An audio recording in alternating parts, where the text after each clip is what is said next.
papa, Viviane. La caractéristique que moi je trouve plus grande des Buenos Aires, la vertu. Regardez cette avenue, comme elle est bordée d'arbres partout. Et maintenant, on commence à voir en face à nous l'obélisque, le symbole de la ville. Alors, c'est qu'à partir du moment qu'on voit l'obélisque, qu'on peut dire qu'on est à Buenos. Alors, vous devez savoir, messieurs, dames, que la ville de Buenos Aires a plus de 50 quartiers. On est déjà rentré à travers notre pays. On va connaître les petites rues de Palermo les Petits et on va connaître les champs d'Amsterdam. Sur la droite, la fleur la plus grande qu'on a à toute Buenos Aires. C'est une fleur qui a la caractéristique d'être ouverte dans les jours et se referme pendant la nuit. Oui. En face à vous, sur son cheval, vous les voyez? Bon. Ce monsieur-là, il s'appelle le général Urquiza. Il a reconnu 104 ans. C'est un peu le père de la patrie. Et je crois qu'il mérite bien un monument. Mais à chaque fois qu'il descendait du cheval, allez hop, il faisait un pas. Il faisait pas du temps, je veux dire. Maintenant, messieurs, dames, faites attention.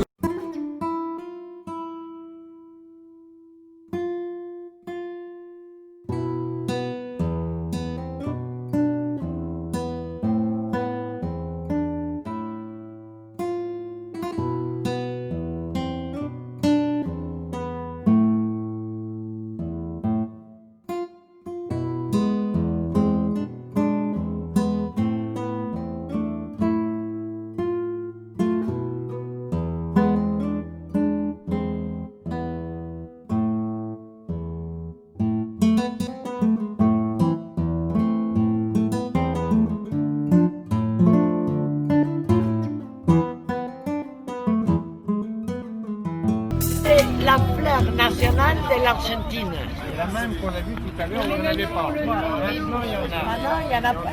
Même fermé et ouvert.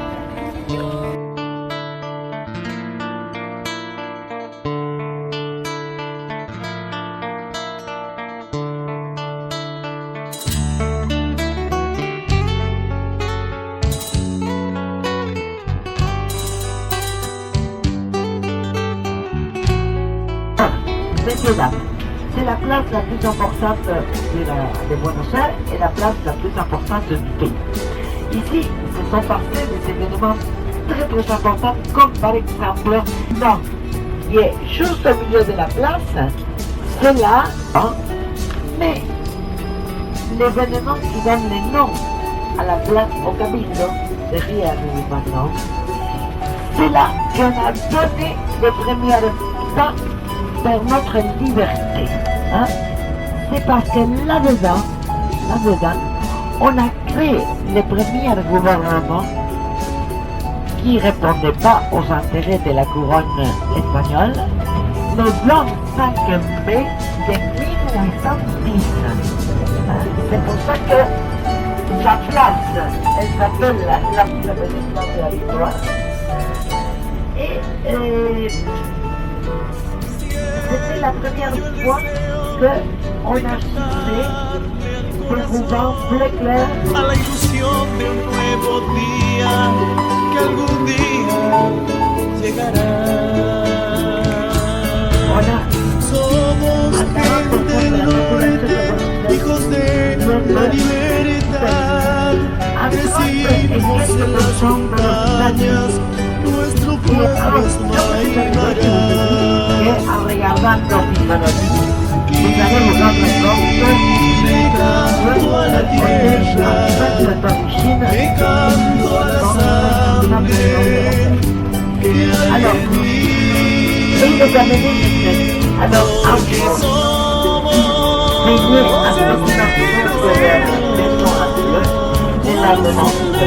de l'allemand, que Dios te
sont tout à fait agréables. J'ai été ravi de la découverte qu'on vient de faire de l'Argentine, parce que d'abord il faisait beau quand on est arrivé, point essentiel, on a retrouvé le soleil. Deuxièmement, on est tombé sur une guide qui, dès le départ, a structuré ce qu'allait être notre visite de Buenos Aires. Alors, ça a été un enchantement. On a découvert une partie du site de Buenos Aires, et là on a quand même mesuré le décalage qui pouvait se présenter au niveau de la richesse du pays. C'est quand même impressionnant de voir ces rues pleines de monde, ces rues piétonnières avec des commerces qui ne sont pas toujours des plus rutilants. Aussi des quartiers très très huppés, et le fossé est immense. Voilà, autrement ça se passe au mieux, quoi.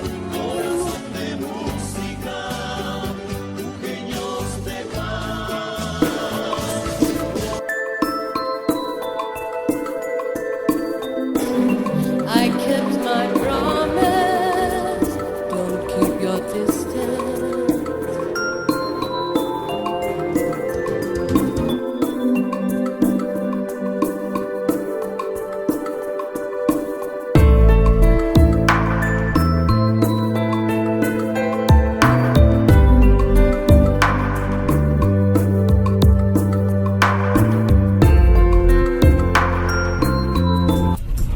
Bonjour mesdames, bonjour messieurs.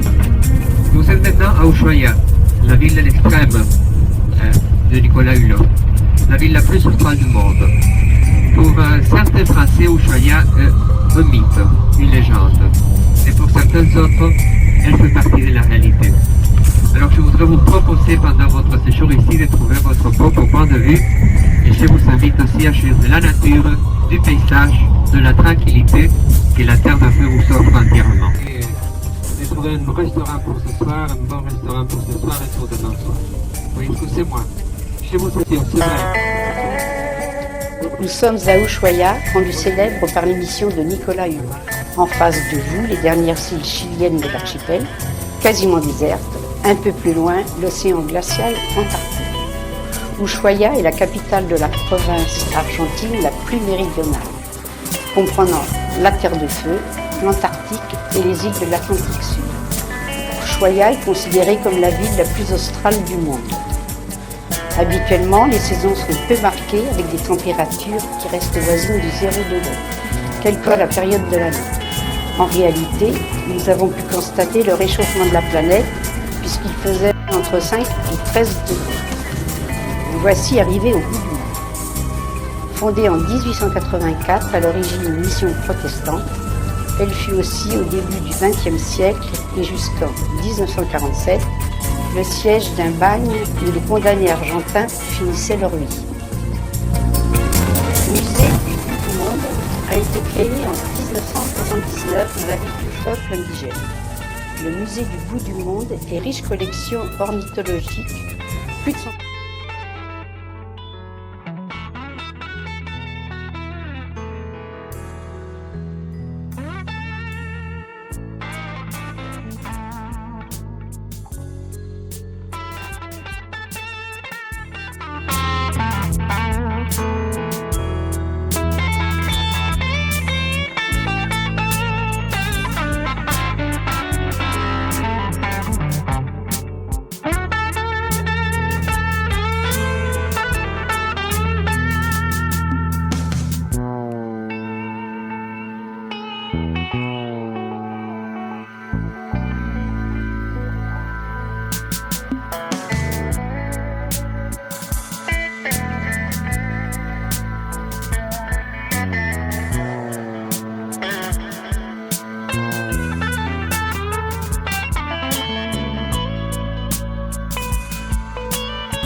programme prévoit 2 découvertes naturelles.